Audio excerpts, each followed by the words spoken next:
Hello, welcome to the RenCast, episode 4. Today, we are talking about A Serious Man, a 2009 movie from the acclaimed directors Joel and Ethan Coen, or the Coen brothers. This is a movie that I actually don't hear a lot of people talking about. I mean, of course, the Coen brothers have this long filmography that's very colorful, very acclaimed, critically acclaimed. They've won a lot of Oscars. All of their movies have done extremely well. I mean, you got everything from Oh Brother, Where Art Thou to No Country for Old Men to Raising Arizona. They've done pretty much every genre you can think of. They've done pretty much every style of filmmaking you can think of. They have done it all, and they've always done it well. And A Serious Man is honestly one of my favorite movies from them, and I don't hear a lot about it. And I think a lot of that is because of No Country for Old Men. I mean, A Serious Man came out in 2009, and No Country for Old Men, which is the Coen brothers' one of their most acclaimed movies, Best Picture. Did it win Best Picture? I think it might have beat. It was up against There Will Be Blood. This doesn't matter. But No Country for Old Men is one of the most popular action movies ever, I would say, and one of the most popular Coen brother movies ever. So it stands to reason that their next movie maybe would get tossed to the wayside a little bit, in a sense. And I think that's sort of what happened with this movie, despite it being equally good, if not maybe even a little bit better, in my opinion. I don't know. I've only seen this once, so I can't say. I've seen No Country for Old Men a ton, many times. And this one, I think, could be one of my new favorites. I think a lot of it has to do with, like, the themes of the movie that I really enjoy more than No Country for Old Men. But as a straight-up action movie, No Country for Old Men, nothing beats it. And A Serious Man is completely different, and so I can't really compare the two. But that's not what this podcast should be about, because it's just supposed to be about A Serious Man, and I'm getting off on a serious tangent. So back to the movie. I really love this movie. I hadn't seen it up until a few months ago, and I've been kind of thinking about it and recommending it to anyone who will listen, really, because I absolutely loved it on my first watch. I thought it was a brilliant movie. I find next to no faults with it, and I think it's an absolute blast to watch. And if you like sort of nihilistic, dark, black comedy, then this is right up your alley, and I think that's sort of why it appeals to me, because I love that stuff. I love dark humor. I love sort of nihilist themes. I love when a movie tackles nihilistic themes and approaches things in a very unique way, as this movie does. I mean, I think what the movie's basically about is just that life comes at you fast, and most of the time, there's no rhyme or reason to anything. Things just happen, and there's no reason why they're happening, and there's nothing you can do except to either go along with it or to let it consume you. And I think that's what A Serious Man's all about, because our main character, played by Michael Stolberg, I don't know how to pronounce his name properly, but Michael Stolberg, this character is a Jewish professor, and his life is fine. His life is adequate. His life is exactly what you would define as acceptable. And he thinks it's acceptable, and he thinks nothing's wrong. And the movie opens, and you don't really know anything about his life. You don't really know him, you don't know his family, you don't know his social life, and the movie kind of just throws you into it, and suddenly, his wife is saying, I'm having an affair, and I want to kind of break up with you, but in the Jewish religious way. I think it's called It starts with a B, I can't remember, whatever. She wants to have a divorce, essentially. And he says, where is this coming from? I didn't know we were having problems. And she says, no, we've always been having problems. And as an audience, it takes you completely off guard because, again, you've never met these people before. You don't know these people's lives. So it immediately puts you in this state of questioning where you don't know who's really telling the truth. You don't know if our main character is the one that's telling the truth, that he truly didn't know that they're having issues, or you don't know if he did know and he's just lying to save face. You don't know anything. The movie just throws you into it. And maybe that could be taken as some kind of negative, where the movie just kind of starts very abruptly, and it does take a minute for you to kind of get your legs under you with this movie, because tons of things happen. There's a lot of information that you learn very quickly, and some of it is kind of hard to digest at first. Looking back on it, I think the movie is very straightforward and very easy to understand, but on the first watch, it can be kind of confusing the way everything's presented, because you're thrown into this situation with this character, and then one by one, almost every pillar of his life just starts crumbling. Everything in his life just starts falling apart out of nowhere, and things just happen to him. And as the movie goes along, you kind of understand that that is the point, and that's always been the point since the very start of the movie, where you're thrown into this situation, just like the character's thrown into this situation, and you just watch as one thing after another happens to this character, and his life completely falls apart. And I loved it. I loved everything about it. I thought it was fantastic. I mean, the movie's split into 3 parts, sort of. The movie isn't exactly split into 3 parts. There's title cards, but the title cards are just to say Rabbi 1, Rabbi 2, Rabbi 3. Because as our main character starts to seek help because his life is just in shambles. I mean, you've got his wife wanting a divorce. You have a student that's trying to bribe him into giving him a good grade, and so he needs help. He doesn't know who to turn to, and the student is constantly bugging him, and he gets his father involved to try and pressure him. And then his wife is sleeping with the next-door neighbor, and the next-door neighbor keeps calling him and wanting to come over to have a quote-unquote chat. And then he gets kicked out of his house and has to go live at a hotel and pay for the hotel while paying for his house and being away from his kids, and his kids kind of hate each other, and his life is just a disaster. And so he keeps going to these rabbis to try and get answers. And the first one he goes to, it's this young rabbi, and he basically tells him nothing. He says, I think what you need is to change your perception on life, because God is in everything. And if you look out in the parking lot, it just looks like a parking lot. But if you think about it from God's perspective, God is in that parking lot. And I think you just need to change your perspective on life and see that God is in everything, even the trials that he gives us. And our main character's like, this doesn't help me. My life still sucks. Everything is falling under me. I need more than this. And so he says, okay, that doesn't help me at all. I'm going to go to a more seniored rabbi. And the young guy's like, yeah, sure. And then more things fall apart. His family's in shambles, so he goes to the second guy. And the second guy says, I'll tell you a story about a dentist. This dentist, he discovered Jewish symbols on the backs of a guy's teeth that said help. And he said that he thought it was God's plan for him to help this man, but he didn't know how. And so he kind of lost his mind. He stopped sleeping.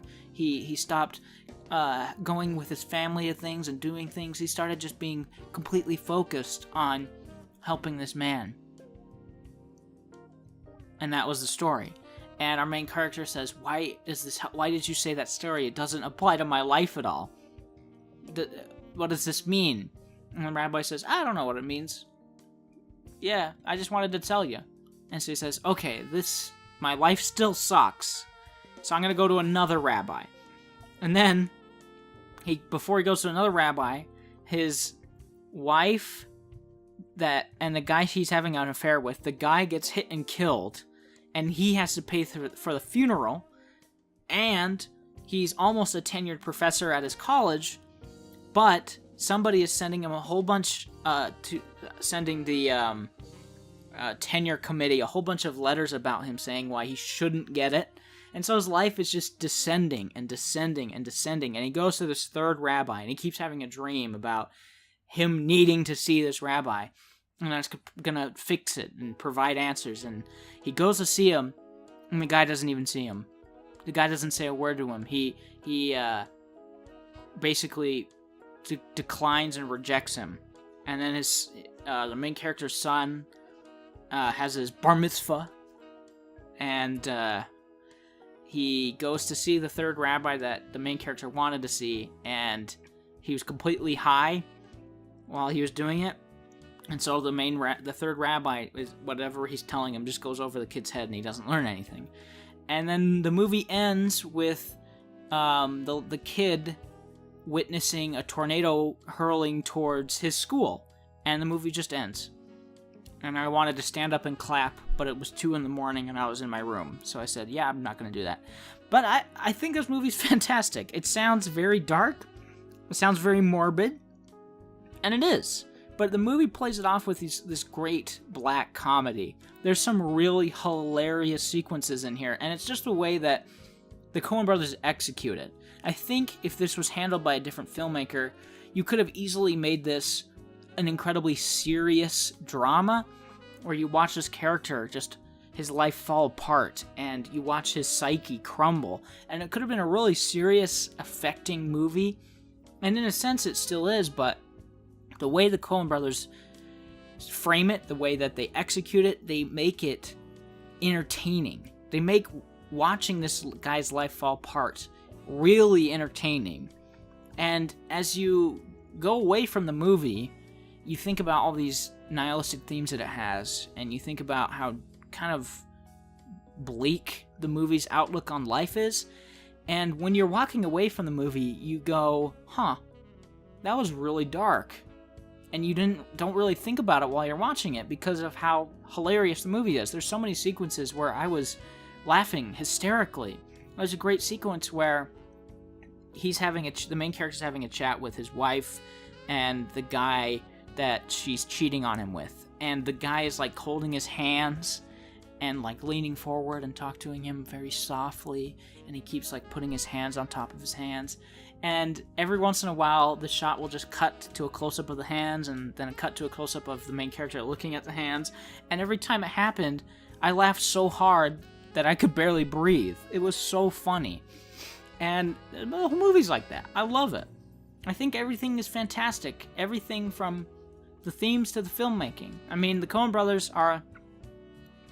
everyone knows them by now. There's not much to say that hasn't been said about them, but their comedic timing is perfection. The shots, the blocking of scenes, the composition of the cinematography is excellent. There's a wonderful scene when the main character's son is walking home from school.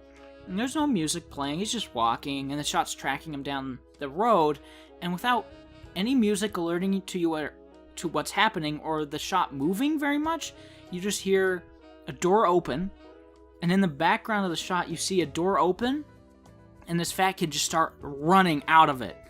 And he starts running towards the son, and the son just takes off running, and so these two kids are just running at each other, and the scene, there's no music or anything, it's just the kids heavy breathing and their footsteps on this asphalt. And it was so funny because of the way they executed it. It didn't constantly cut around. There wasn't any music stings to heighten the emotion of the scene. It was just, they just showed it. They just showed it happen. And that is sort of the point of the movie overall. Like I said, I think the point of everything, the moral, if you will, is that sometimes in life, things happen for no reason, and there's nothing you can do about it. And scenes like this sort of point that out in a very deliberate way, where this kid owes this bully $20, and so the bully keeps trying to bully him for it, but the kid's faster than him, so he keeps getting away and not paying him.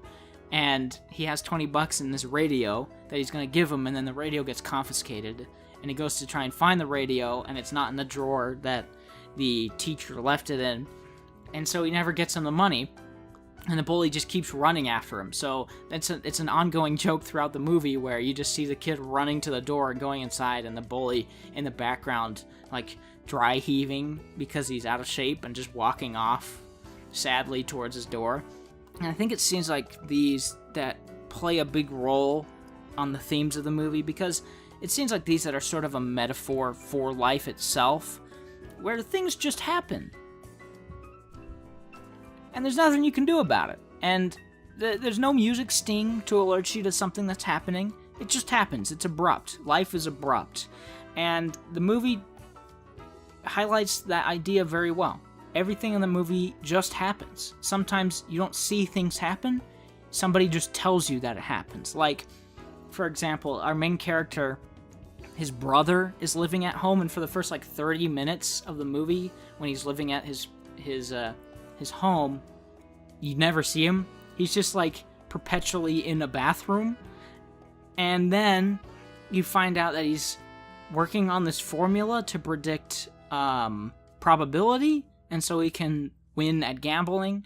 And you learn this, and then 2 or 3 scenes later, all of a sudden police show up at the main character's house and say, "We're looking for this man, your brother. Is he here? Gambling's illegal in the state. He won't be warned again. Next time he'll be arrested." And it's just a callback to the probability formula that you learned about earlier. And I forgot what point I was trying to make, but I love that.